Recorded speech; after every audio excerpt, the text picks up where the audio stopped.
saya secara fisik sakit, banyak orang tiba-tiba mempersalahkan Tuhan. Ya. Gitu ya. Banyak orang merasa punya reason, punya alasan, tidak mau lagi baca firman Tuhan. Iya. Misalnya seperti gitu. Tidak sebagai gambar Allah. Gitu ya. Iya. Dari sisi rohani kita kan mestinya kita itu bercermin pada firman Tuhan. Firman Tuhan bilang apa? Gitu. Orang yang mengalami gangguan kesehatan mental berarti imannya tidak baik-baik saja. Jadi itu yang terjadi biasanya.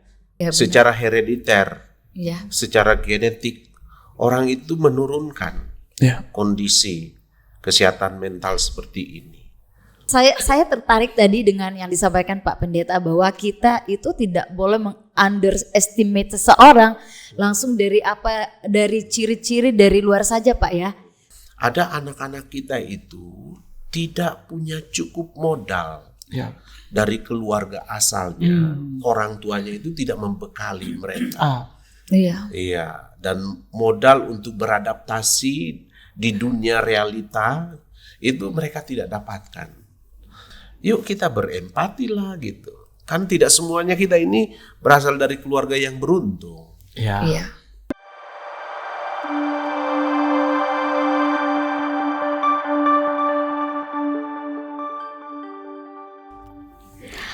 Halo, semangat pagi. Dan kami ucapkan Selamat datang di UKI Toraja Podcast, di mana kita akan membahas tentang isu-isu pendidikan, kebudayaan, dan kehidupan mahasiswa. Wah, keren banget. Dan di episode kali ini nih, Pak Anies, kita akan membahas sebuah isu yang sangat menarik, yaitu kesehatan mental. Kesehatan mental. Ya, dan selama kurang lebih 45 menit ke depan, kita akan ditemani oleh narasumber kita yang sudah hadir di sini. Selamat datang. Selamat datang Bapak Pendeta Yonantadius, Master in Counseling, dan juga ada Miss Iindarda Sangkum Panggalo, MPSI Psikolog. Dan kami berdua akan setia menemani Anda. Saya Aniso. Dan saya Miss Fanny. Dan langsung saja kita akan banyak berbincang-bincang tentang kedua narasumber kita yang sudah hadir. Iya. Kita mungkin bincang-bincang dulu ya, kenalan, tanya kesehatan juga. Pasti luar biasa ini. Pak Pendeta gimana, apa kabar? Baik sekali deh. Seperti saya melihat kalian semangat, saya juga jadi semangat. Harus semangat. Bis Iin, luar biasa, glowing, semriwing seperti host kita hari ini. Oke, baik. Sekali itu selalu periang, selalu ceria.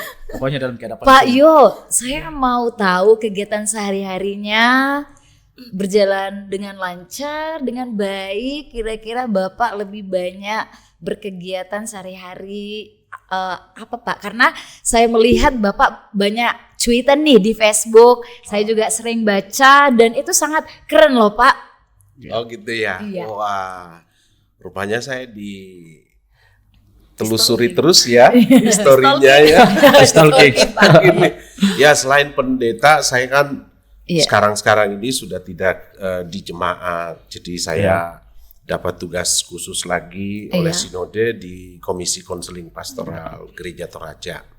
Jadi sehari-hari ya saya full gitu di Counseling Center Gereja Toraja. Jadi menerima klien-klien yang datang setiap hari. Dan bukan hanya warga Gereja Toraja, jadi semua masyarakat. Ada yang dari Muslim, dari Katolik, dari gereja-gereja lainnya. Jadi kita terbuka. Jadi keren banget. Tidak hanya warga kita. Luar biasa. Bisa-bisa 24 jam tidur Pak Pendeta ini karena banyaknya klien-klien. Nah, oke. Kalau Miss Iin sendiri kesibukannya apa? Ini juga saya lihat banyak sekali banyak sekali kegiatannya di luar dan bahkan juga dalam kampus. Iya. Kalau ditanya kesibukan ya sibuk di mana-mana, sibuk di kampus iya, sibuk di masyarakat iya, sibuk di rumah juga iya, pokoknya pasti. Oke. Sehat Pak Pendeta Miss Iin? Sehat. Puji Tuhan. Terima kasih. Nah, baik Pak Pendeta. Ini kan kita sudah buka tadi bahwa kita akan membahas isu tentang kesehatan mental. Yang kita lihat realitasnya, terutama di masyarakat umum juga tidak lepas di mahasiswa kita di Toraja. tentang kesehatan mental ini masih banyak masyarakat dan bahkan anak-anak muda yang belum mengetahui tentang apa itu kesehatan mental. Nah, kita bersyukur hari ini sudah ada narasumber kita yang akan membahas hal ini. Kalau dari perspektif sudut pandang aspek spiritual seperti apa kesehatan mental itu, Pak Pendeta? Wah, ini menarik ya.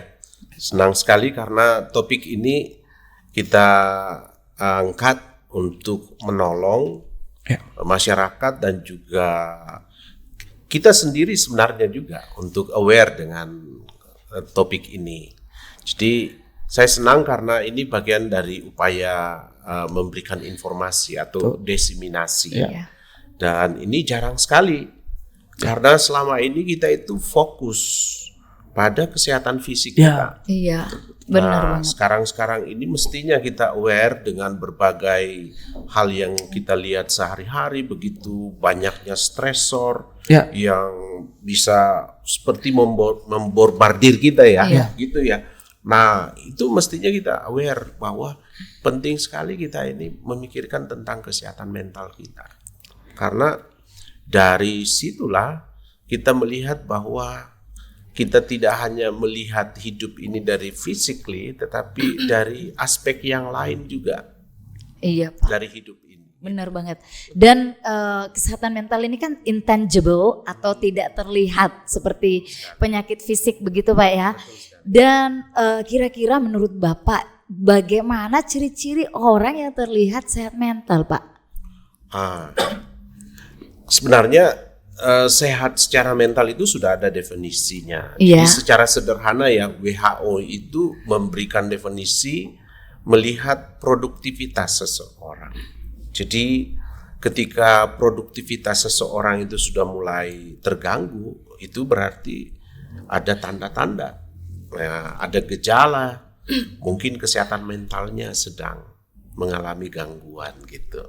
Nah, karena itu penting sekali kita mencoba memahami bahwa sejauh mana produktivitas saya ya, kemampuan adaptasi saya juga bagaimana ya.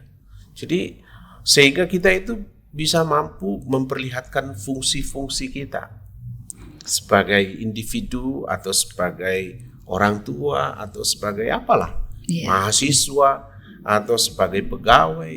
Di situ jelas sekali orang-orang yang sehat itu tentu fungsinya akan berjalan dengan baik gitu. Dia akan perlihatkan dan dia akan produktif. Betul sekali. Kalau kita ke Miss Iin, ini sudah tidak sabar sekali menjawab ini karena sering menemui. Kalau Miss Iin sendiri, faktor-faktor yang menyebabkan seseorang mengalami gangguan mental itu dari segi psikolog seperti apa? Kalau faktor yang menyebabkan ada banyak ya. Jadi kalau misalnya orang itu menjadi tidak sehat mentalnya, bisa jadi karena yang pertama faktor biologis, artinya mungkin ada riwayat keturunan gitu ya. Genetik ya? Iya, genetik. Terus yang berikutnya juga bisa karena ada pengalaman traumatis yang pernah dilewati, jadi faktor psikologisnya ya. Jadi ada pengalaman traumatis. Terus ada juga karena faktor lingkungan, jadi seseorang itu hidup di lingkungan yang seperti apa, anak itu dibesarkan dengan pola asuh yang seperti apa, atau ada konflik-konflik yang mungkin terjadi dalam keluarga, itu juga bisa mempengaruhi seseorang. Terus yang berikut adalah penggunaan zat atau obat-obatan terlarang itu juga sangat mempengaruhi, menjadi faktor penyebab juga, itu bisa jadi. Jadi seperti itu. Iya, jadi faktornya dari dalam, dari luar. Iya, betul sekali ya. Tetapi Pak Pendeta, saya pernah mendengar dan membaca bahwa tubuh kita ini 30% sakit itu karena makanan, 70% itu karena pikiran. Nah, kalau dari aspek spiritualitas nih Pak ya, tubuh kita ini kan 3, tubuh, jiwa, dan roh. Dan ada apa nih Pak? Ada statement juga yang mengatakan bahwa orang yang sakit mental itu mereka tidak sehat jiwanya, tidak sehat rohnya. Seperti apa menurut Bapak? Ya, ini kan punya efek semua gitu. Jangankan itu, sakit secara fisik saja kan itu berdampak semuanya. Iya. Apakah berdampak juga kepada kondisi spiritual kita? Bisa jadi kan, misalnya saja ya, saya secara fisik sakit, banyak orang tiba-tiba mempersalahkan Tuhan. Ya. Gitu ya. Banyak orang merasa punya reason, punya alasan tidak mau lagi baca firman Tuhan. Iya. Misalnya seperti gitu. Sama juga dengan kondisi-kondisi yang seperti yang tadi Ibu In sampaikan gitu. Karena faktor-faktor ini justru langsung melihat dirinya gitu. Tidak sebagai gambar Allah gitu ya. Iya. Dari sisi rohani kita kan mestinya kita itu bercermin pada firman Tuhan. Firman Tuhan bilang apa? Gitu. Jika kondisi kita ini misalnya ya dalam keadaan seperti begini. Nah, persoalannya kan di situ tidak semuanya orang mampu. Sehingga kita butuh ya seperti ini. Informasi-informasi, desiminasi seperti ini. Gitu ya. Iya. Terima kasih Pak Pendeta, luar biasa ya. Karena memang biasanya ya stigma yang terjadi di masyarakat bahwa orang yang mengalami gangguan kesehatan mental berarti imannya tidak baik-baik saja. Jadi itu yang terjadi biasanya. Dan itu sering kita jumpai Pak Pendeta. Ya saya kira itu ya pandangan orang yang kurang memahami mungkin Ya. Sehingga mereka langsung mengambil kesimpulan. Tidak semua. Misalnya saja seperti yang Ibu In sampaikan ya. Iya, secara herediter, Iya. secara genetik orang itu menurunkan kondisi kesehatan mental seperti ini. Masa sih kita mau katakan sama orang itu, wah rohani orang ini enggak. Gitu. Misalnya lain lagi ya, kalau dia mengalami kecelakaan, mengalami benturan kepala, ya, sehingga dia mengalami gangguan-gangguan. Ya masa sih kita mau bilang orang ini Iya, benar banget. Iya gitu. Nah, hal-hal seperti ini penting sekali kita melihat. Tergantung faktornya apa. Iya. Iya, siap. Miss Iin. Gimana? Iya. Ini juga menarik Miss Iin. Biasanya kan kita tidak terlalu melihat bahwa dia lagi sementara dalam kondisi tidak baik-baik saja. Lalu kemudian gimana cara kita orang-orang di sekitarnya mendeteksi bahwa ternyata orang ini memang dalam kondisi tidak baik-baik saja. Kan banyak yang kita lihat seperti itu ya. Iya. Kita tidak mendeteksi karena biasa saja ya dia lagi ternyata sementara lagi terbahak-bahak dengan temannya, tapi sebenarnya itu cara menyembunyikan lagi dalam kondisi masalah. Iya, gimana? Oke, jadi sebenarnya untuk tahu ini seseorang itu lagi tidak sehat mental apa tidak, itu sebenarnya memang kita perlu memiliki kemampuan kepekaan, jadi peka gitu. Karena untuk melihat orang itu lagi tidak sehat mentalnya itu tentunya kita akan melihat ada kebiasaan yang tadinya itu berubah drastis. Misalnya nih orang yang tadinya ceria banget, terus tiba-tiba dia jadi lebih banyak diam. Atau mungkin tadinya yang aktif dalam komunitas, aktif di kampus seperti itu, misalnya tiba-tiba tuh kayak menghilang, yang tiba-tiba tidak datang, jarang kelihatan seperti itu. Terus kalau yang seperti tadi kasusnya yang biasa ketawa-ketawa tapi ternyata menyimpan ini juga biasanya saya justru ya, kalau misalnya melihat seseorang yang kok kayaknya ini orang ketawa-ketawa mulu, pasti ada sesuatu deh. Jadi lebih ke kepekaan aja sih gitu, atau mungkin lebih banyak murungnya. Jadi ada perubahan yang bisa kita lihat di situ. Jadi memang kita perlu peka untuk melihat itu. Seperti itu. Aman ya Miss Fanny, aman aja. Kamu aman ya? Aman dong. Karena kayaknya saya melihat Miss Fanny, ini ciri-cirinya Miss Fanny ini. Iya. Ya, jadi saya tertarik tadi dengan yang disampaikan Pak Pendeta bahwa kita itu tidak boleh meng-underestimate seseorang langsung dari ciri-ciri dari luar saja Pak ya. Tetapi relate dengan yang disampaikan Miss Iin bahwa kita perlu kepekaan seperti itu, mengenali seseorang itu tidak sekilas pandang, tetapi benar-benar ya mungkin kita ngobrol-ngobrol heart to heart lah seperti itu Pak Anies. Nah, saya ada pertanyaan nih lagi Pak. Kira-kira ya masalah apa yang sering Bapak jumpai, khususnya di kalangan muda nih? Di generasi Z ini Pak, banyak kan sesuatu yang viral-viral hari-hari ini. Dan kira-kira dari generasi kita yang muda ini Pak, kira-kira kesehatan mental yang paling diserang anak-anak muda zaman sekarang itu seperti apa bentuknya Pak? Iya Pak Pendeta. Iya. Dan apa yang menyebabkan itu? Gitu ya. Iya. Nah, dalam praktek konseling kami di counseling center itu, kebanyakan yang kita temui itu anak-anak yang kesulitan sekali ya melakukan adaptasi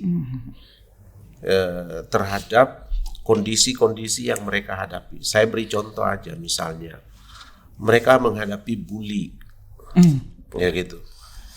Kesulitan sekali mereka gitu menghadapi bully. Resilience mereka itu kelihatannya tidak memadai gitu. Padahal sementara orang lain juga menghadapi bully, tapi mereka mampu mengatasi gitu. Tapi yang lain-lain itu agak kesulitan sekali gitu. Ya. Dan itu dampaknya luar biasa itu. Saya menghadapi klien saya 1 bulan ini aja itu puluhan anak-anak yang korban bully. Dan mereka mengalami trauma. Trauma. Dan kesulitan sekali. Bahkan sampai sekarang mereka sudah berhalusinasi. Jadi dampak daripada bully itu. Dan ada di antara mereka yang sudah melakukan self harm, menyakiti dirinya. Karena mereka terinfeksi dengan bully itu sehingga mencap diri mereka gitu, sangat negatif sekali. Dan kecenderungan sekarang mereka lebih baik menarik diri dari pertemuan begitu. Jadi justru makin berat mereka dalam kondisi seperti itu. Nah, ini salah satu ya, bahwa ada anak-anak kita itu tidak punya cukup modal dari keluarga asalnya. Orang tuanya itu tidak membekali mereka. Iya, dan modal untuk beradaptasi di dunia realita itu mereka tidak dapatkan. Nah, ini penting sekali bagi kita untuk peka melihat sekitar kita. Oh, siapa tahu ada di antara teman-teman kita seperti begitu. Yuk kita berempati lah gitu. Kan tidak semuanya kita ini berasal dari keluarga yang beruntung. Mempersiapkan kita menghadapi realita hidup yang sebenarnya. Iya. Tapi yang menarik juga nih Pak, bagaimana menumbuhkan rasa empati itu, karena orang lebih banyak sebatas simpati doang ya, hanya berkata, "Aduh, kamu kasihan, sabar," seperti itu Pak. Iya, saya kira disinilah problem kita. Hampir semua hidup kita ini proses belajar, proses mengcopy. Ya, kita itu miskin model. Gimana sih berempati? Papa mama saja kita di rumah ya.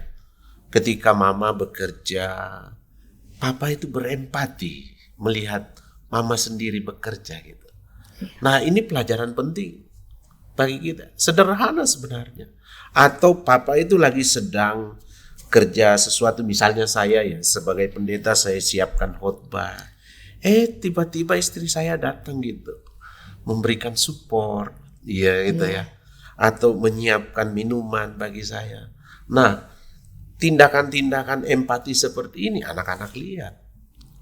Sehingga tumbuh juga itu kepekaan anak itu. Padahal saya enggak beritahu sama kopi. Saya enggak bilang begitu sama dia. Tapi dia peka. Nah, secara tidak langsung inilah pelajaran bagaimana sih berempati gitu. Ketika kita hidup di lingkungan bersama dengan orang lain. Kepekaan-kepekaan seperti ini harus dimulai dari rumah. Iya, setuju banget. Dan kalau di dalam kehidupan kampus Miss Iin, yang Miss Iin paling sering jumpai itu di kalangan mahasiswa seperti apa bentuknya? Kalau di kalangan mahasiswa yang paling sering itu ini ya, jadi itu tadi karena sempat disebut bahwa generasi sekarang itu mudah rapuh, mudah stres gitu ya. Jadi permasalahan yang sering ditemukan itu misalnya terkait dengan ketidakmampuan menyelesaikan tugas, ketidakmampuan menyelesaikan skripsi misalnya. Terus ada juga sih karena faktor hubungan dengan orang tua yang tidak baik gitu. Terus yang lumayan cukup berat itu kalau misalnya saya menemukan yang punya pengalaman traumatis yang pernah mengalami kekerasan seksual seperti itu yang saya temukan untuk di kalangan mahasiswa. Oke, Pak Pendeta, di kalangan mahasiswa seperti yang disebutkan Miss Iin, anak-anak ketika mengalami gangguan-gangguan seperti itu, masalah kesehatan mental, mereka cepat sekali lari ke hal-hal yang instan. Apa yang harusnya dilakukan oleh anak-anak ketika dalam kondisi seperti ini, Pak Pendeta? Ini pertanyaan baik ya, karena itu berkaitan dengan pola pikir mereka. Sekarang kan mereka mudah mendapatkan apa-apa, sehingga mereka punya culture, punya budaya instan. Ya. Jadi sehingga ketika mereka menghadapi masalah juga inginnya yang instan. Nah, disinilah peran kita keluarga, peran kita pendidik, gimana sih membantu mereka merubah dari cara berpikir yang instan, terus berpikir sekarang yang proses gitu ya. Anak-anak sekarang kan semuanya berpikir hasil gitu. Ya. Selalu orientasi mereka hasil begini. Nah, saya kira seperti gitulah. Nah, ayo kita sebagai orang yang memahami bahwa anak-anak kita lemah di area itu, yuk kita tampil sekarang menolong mereka, membantu mereka. Hidup ini bukan simsalabim gitu. Jadi, tapi punya proses semua. Nah, dibantulah anak-anak kita. Sebab sekarang ini kalau kita tidak membantu mereka, mereka terus hidup dalam budayanya. Gitu. Dan ini sangat-sangat merusak. Di kampus pun mereka semuanya serba mau instan. Dapat nilai ini harus instan juga gitu. Dan semuanya daya juang mereka bakal lemah gitu. Daya juang mereka. Nah, ini penting sekali bagi kita ya, saya kira. Pak Pendeta, tadi dikatakan bahwa butuh role model ya, contoh seperti itu. Dan kalau di dalam kehidupan mahasiswa nih, khususnya di UKI Toraja, antara dosen misalnya dan mahasiswa, kemudian dosen itu melihat mahasiswa membutuhkan pertolongan karena tadi ada gejala-gejala bahwa mereka itu sedang tidak baik-baik saja. Mereka itu sebenarnya mengalami mungkin ya tadi trauma, depresi, dan tapi ada seperti ini Pak Pendeta, niat baik seorang dosen yang ingin menolong mahasiswa itu tidak dianggap wah dosen ini kepo deh sama saya, atau itu bukan urusan kamu, kenapa harus ngurusin saya, seperti itu. Kira-kira bagaimana itu Pak Pendeta? Ya harus diakui ya, anak-anak kita sekarang itu banyak kesulitan mencari bantuan. Ya, karena memang cara berpikir mereka ya merasa bisa. Itu dia. Merasa bisa. Tanpa orang lain pun saya bisa. Dan kita harus pahami juga kalau iklim itu sedang membentuk mereka. Sehingga ketika kita mengulurkan tangan, itu kesulitan sekali mereka. Nah, inilah perlu dibantu mereka. Bahwa hidup ini bukan hidup yang sendiri. Kita ini makhluk sosial gitu. Kita butuh orang lain. Saya kira cara berpikir anak-anak kita ini yang perlu kita bantu. Karena sudah sedemikian lah terbentuk pikiran mereka. Sehingga apa-apa itu kita ulurkan tangan, nah ini mereka kadang-kadang nggak sambut. Padahal kita harus secara rohani ya, saya sebagai pendeta itu mestinya itu setiap kali dosennya memberikan bantuan, mestinya anak-anak itu melihat sebagai tangan Tuhan yang terulur untuknya. Gitu. Tapi anak-anak kita kan tidak dibekali. Gitu. Benar. Dan ini penting sekali. Saya sebut tadi role model. Gimana itu? Mereka melihat setiap hari di rumah. Tidak ada orang yang dibiarkan kerja sendiri. Semuanya kita itu memberi support. Gitu. Dan ada juga di antara kita itu rela menerima gitu. Sehingga mereka juga belajar, oh kalau satu waktu saya akan dibantu, saya mestinya juga rela ya menerima bantuan. Nah ini yang sering kali kita abaikan gitu ya. Kalau Miss Iin yang langsung mengalami bersama dengan mahasiswa. Pengalamannya Miss dengan mahasiswa. Gimana? Setahu saya di UKI Toraja itu ada mata kuliah bimbingan dan konseling ya Miss ya. Dan pasti Miss Iin banyak menemui kasus-kasus dari mahasiswa, artinya curhatan-curhatan lah, curcol seperti itu dari mahasiswa. Dan itu sudah merujuk kepada kesehatan mental mereka itu tidak baik.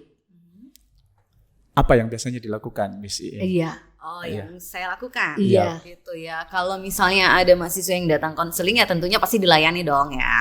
Ya. Gitu. Dan kalau misalnya memang ada yang perlu dibantu lebih, artinya sepertinya saya sudah tidak bisa tangani nih. Kan enggak mungkin juga saya memaksakan, oh saya harus menunjukkan kemampuan saya untuk menangani anak ini gitu. Jadi ya apakah sudah perlu dirujuk, misalnya sudah perlu ditangani oleh pihak yang lebih sesuai dengan masalahnya, ya itu yang bisa saya lakukan seperti itu. Dan kalau misalnya masalah ini kompleks, ya tentunya saya akan melibatkan dosen PA-nya, jadi penasehat akademik dan spiritual juga ya. Jadi kita akan membahas, mendiskusikan kira-kira apa yang bisa dilakukan untuk mahasiswa ini gitu. Jadi tidak dalam menyelesaikan masalah memang kita tidak bisa bekerja sendiri. Tentunya kita harus bersatu padu ya, bekerja sama untuk bisa. Pak Pendeta, kalau melihat berapa tahun terakhir ini kan banyak kasus yang terjadi di Ukutaraja tentang kesehatan mental, bahkan ada yang sampai bunuh diri ya. Iya, benar. Iya. Benar. Itu kita tidak bisa tutup mata Pak Pendeta. Lalu apa kebijakan institusional bagi Ukutaraja untuk menghadapi atau menyelesaikan masalah ini? Ya bagi saya ya, ini kan masalah personal ya. Iya. Ya, sangat pribadi gitu.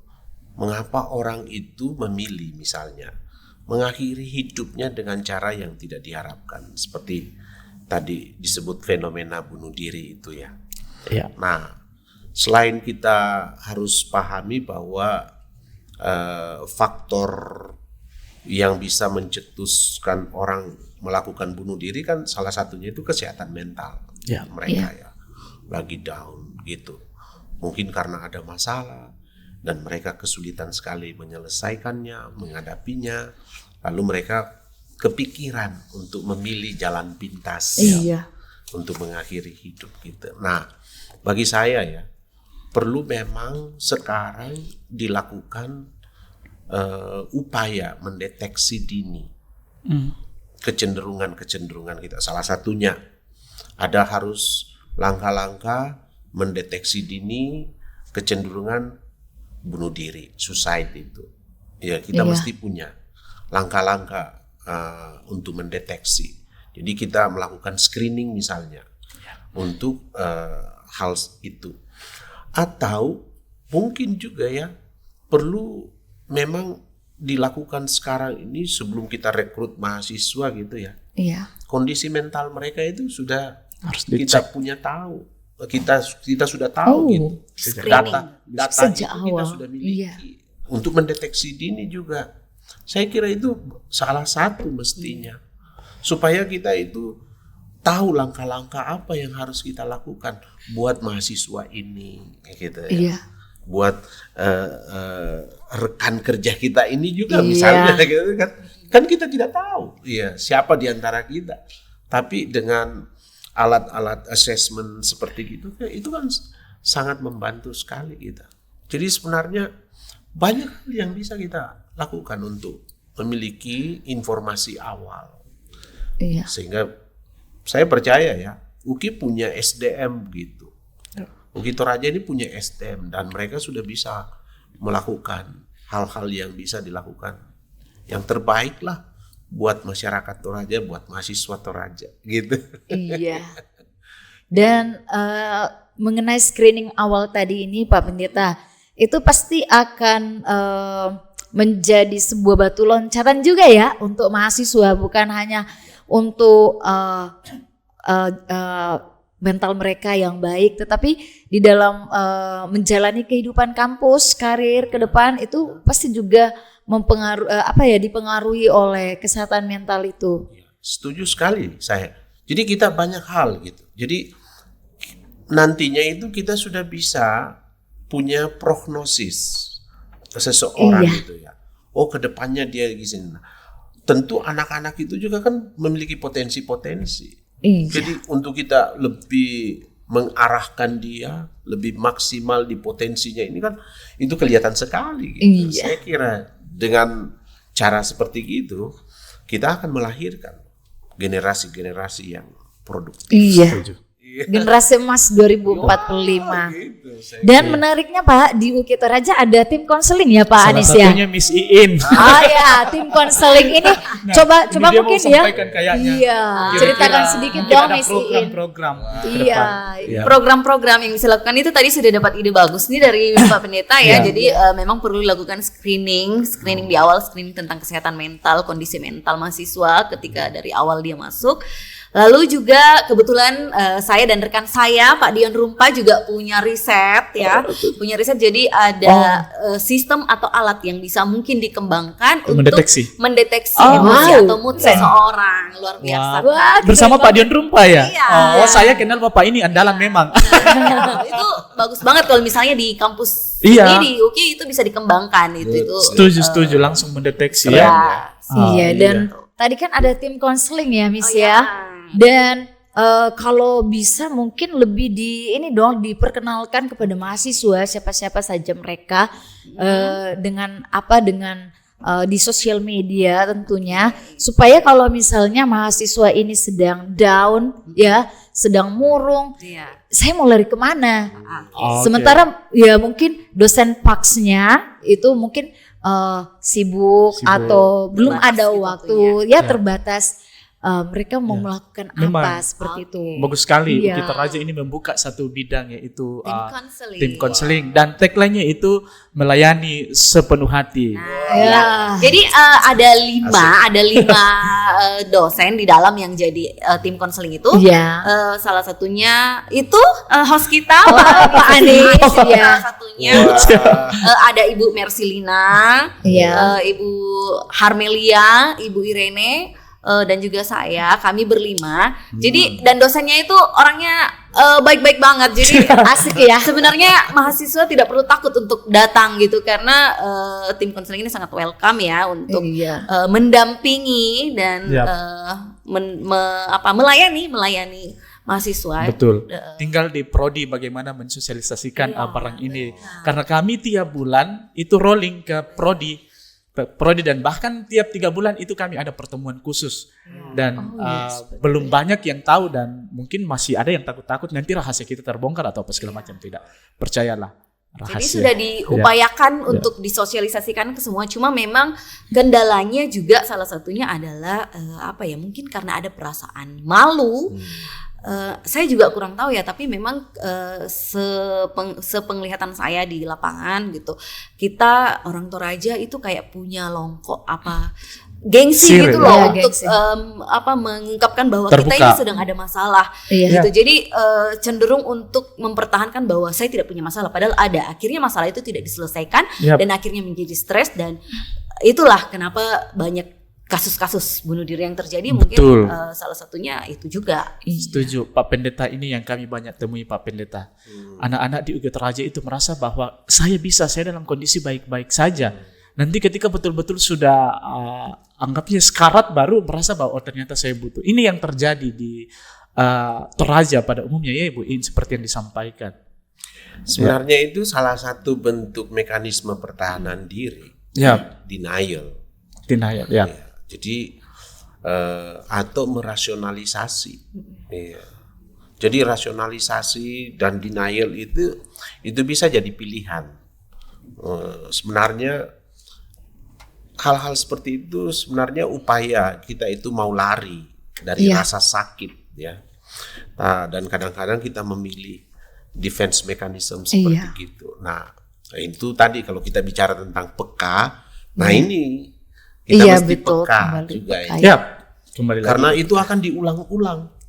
Pilihan-pilihan mereka terhadap sesuatu yang dirasa akan membangkitkan atau membuka luka gitu. Nah, mereka memilih mekanisme pertahanan diri seperti ini. Nah, kalau kita peka, nah ini kita langsung wow, dalam tanda petik nih. Iya. Nah, ini sedang mengalami gangguan kesehatan. Iya. Kalau Pak Pendeta dan Miss Iin sendiri pernah tidak mengalami merasa saya ini lagi kurang sehat mental nih, seperti itu?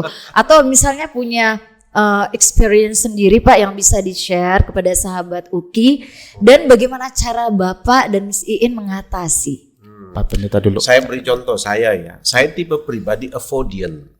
Apa tuh Pak? Avoid itu suka menghindar. Oh, oke.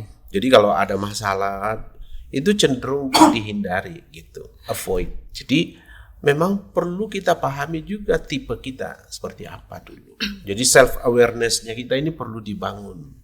Iya. Jadi kesadaran diri kita, pengenalan diri kita ini perlu dibangun dan itu sangat penting.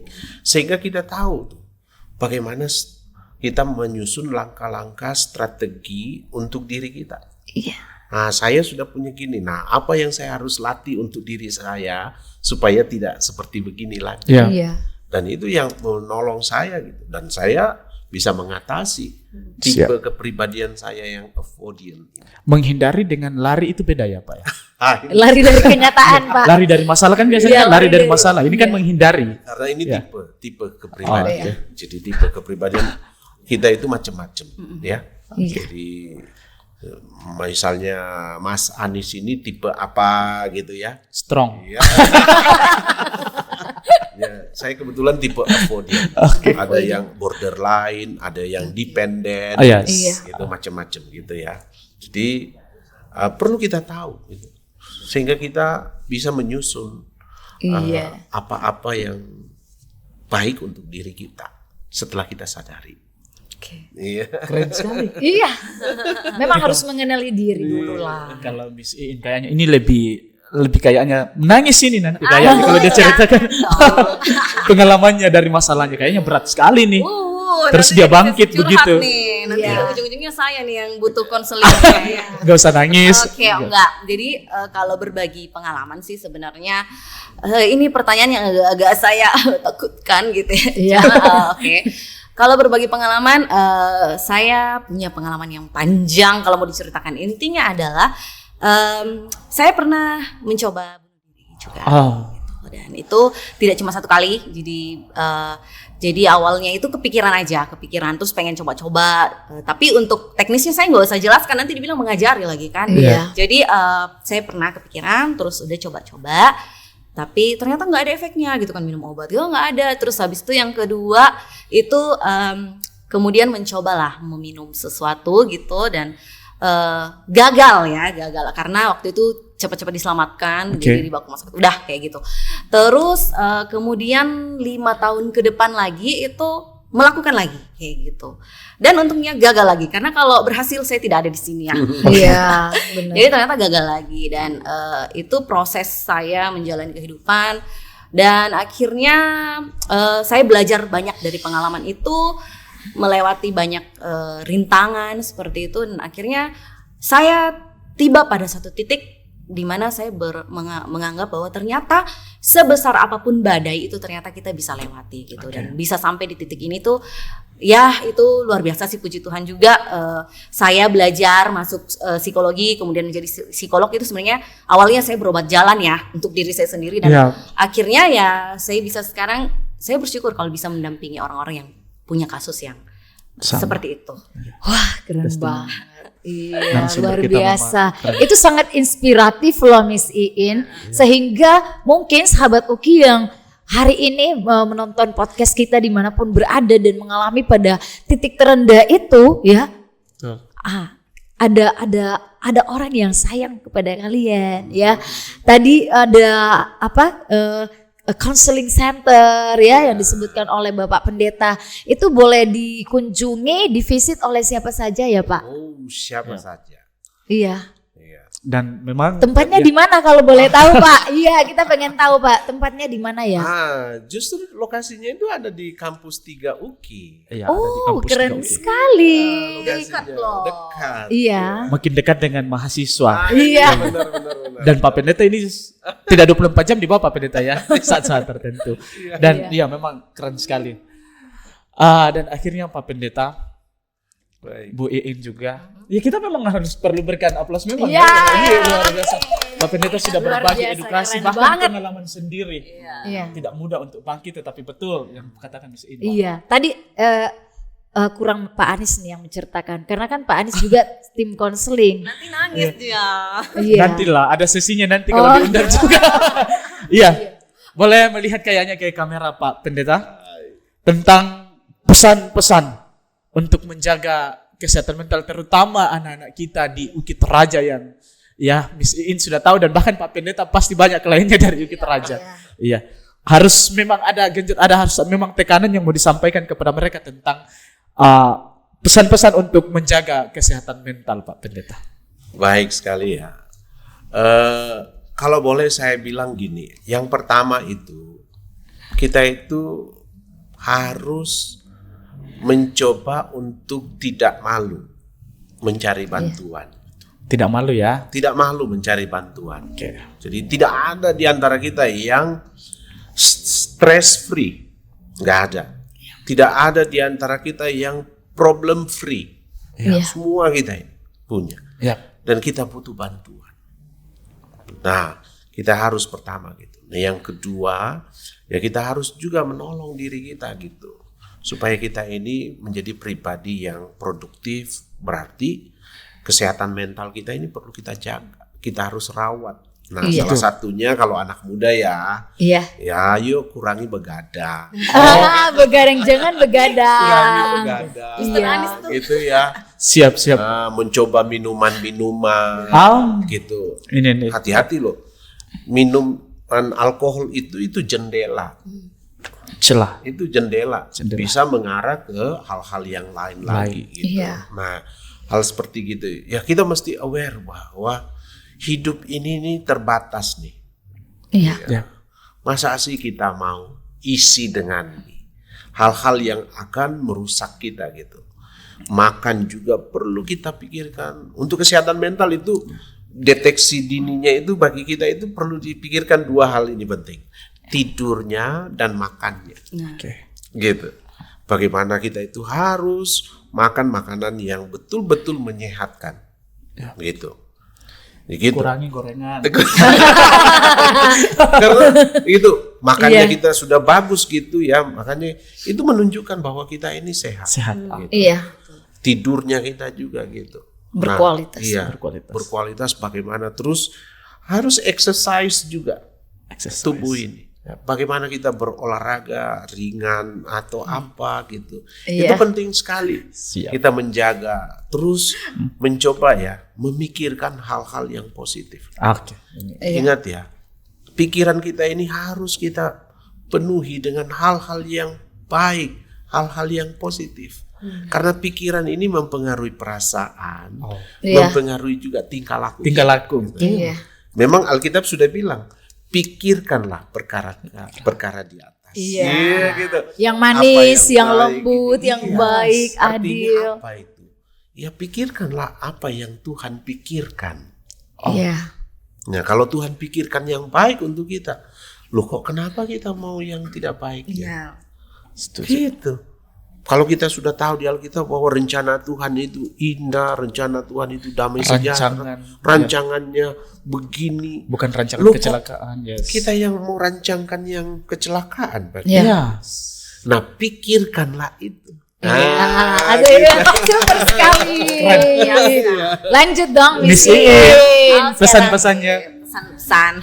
Saya cuma mau bilang buat adik-adik mahasiswa bahwa hidup itu sebenarnya Tuhan sudah atur gitu ya. Seberat apapun masalah yang dialami, mungkin ada yang sedang berbeban berat saat ini, itu kita sudah dikasih kekuatan, kemampuan untuk bisa melalui permasalahan itu. Mungkin manis sekali kata-kata ini, tapi saya sudah melewati itu dan saya mau menjadi kesaksian untuk kita semua bahwa masalah seberat apapun pasti kita bisa lalui. Cuma adalah yang perlu diingat adalah ketika memang sudah tidak mampu, sudah buntu, tidak usah malu untuk cari bantuan gitu. Kita dilahirkan untuk saling membantu dan kami juga, saya dan Pak Pendeta ada juga, kami punya keinginan untuk bisa membantu, melayani. Jadi jangan pernah merasa sendirian karena selalu ada orang-orang yang Tuhan kirimkan untuk mau membantu kita. Jadi satu kata sih, it's okay to not be okay. Tidak apa-apa kalau kamu tidak baik-baik saja. Dan gratis ya Miss ya. Kalau iya dong, sahabat Uki pasti pengen tahu apakah berbayar atau enggak. Khususnya mahasiswa, tim konseling ini free loh teman-teman ya. Aman free. Aman aja. Kami juga di counseling. Wah keren banget konseling. All free. all free, luar Sudah biasa. dikirimkan Tuhan. Iya, Sudah iya. kirim. Relate banget dengan moto Uki, to be blessing for all. Menjadi berkat. Jadi berkat bagi semua. Oke, akhirnya Miss Silvani, kita akan mendengarkan close statement dari Pak Pendeta dan Miss In tentang kesehatan mental. Yang terakhir, adakah yang mau disampaikan lagi? Bukannya Pak tadi Pendeta? udah ya? Oh, ulang lagi. Oke. Itu pesan-pesan. Oh, itu Pesan pesan. dari- Oke. Iya, kiat-kiat Ini yang terakhir close Oke. statement. Baik. Close banget nih. Ya. Tuhan itu pengen kita itu ya menjadi pribadi yang seperti yang Dia mau. Masuk. Jadi pikirkan diri kita ini seperti yang Tuhan pikirkan.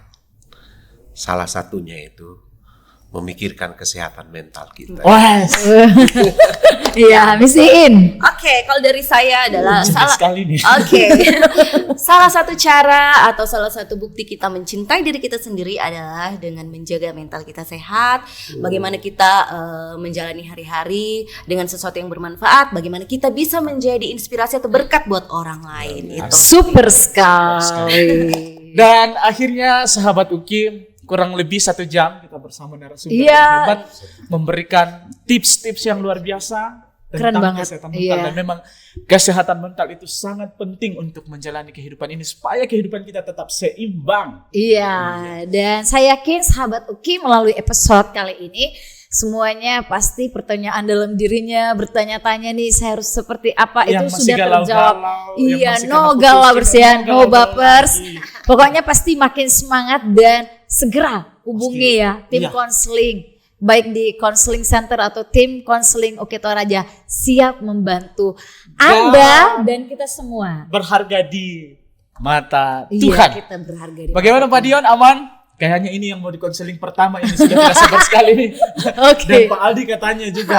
Yang Iya. pertama di konseling tertarik sekali Pak Pendeta. Iya. Dan kami berterima kasih Pak Pendeta. Sama-sama. Terima Selamat. kasih. Kami Terima berterima Senang kasih sekali Pak ya. Pendeta. Ibu Iin, Oke. semangat menampung Semangat. pasien-pasien menjadi tempat ya dalam masyarakat. banyak ya. Luar Senang biasa bersama sekali. dengan Pak Pendeta Jangan juga. bosan-bosan datang di UKI Pak Wah, Pendeta. Ini milik iya. kita bersama. Baik. UKI milik kita Saya bersama. justru Oke, senang sekali. finally sahabat-sahabat Dan Uki, ayo kita ke kamera. Terima kasih semua. Terima kasih Selamat. semuanya. Selamat kita pada. Terima kasih untuk kedua narasumber ya. Sampai berjumpa lagi pada topik yang selanjutnya. Bye bye, God bless you. God bless you. Tuhan memberkati.